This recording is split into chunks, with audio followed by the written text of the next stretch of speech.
Θα καθίσουμε να δούμε τα νάματα. Κάτσουμε λίγο. Πες το λίγο.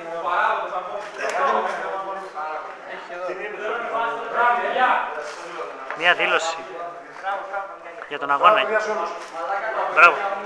Γιάννη, μία δήλωση για τον αγώνα. Δεύτερο αγώνα.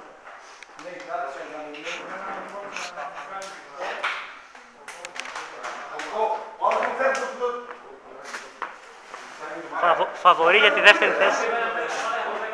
Ευχαριστημένο. Θα σου πω.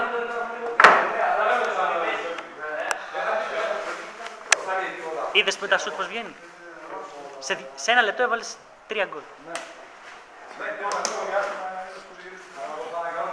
Σούτ θέλει. Μόλις βρίσκεις χώρο, σούτ. Εμείς κάνουμε 5 τέτα-τέτ. 5 τέτα-τέτ, 1-2. Δεν βγαίνει εκεί. Ναι, εντάξει, αλλά δεν βγαίνει εδώ γκολ έτσι. Εδώ γκολ βγαίνει με σούτ.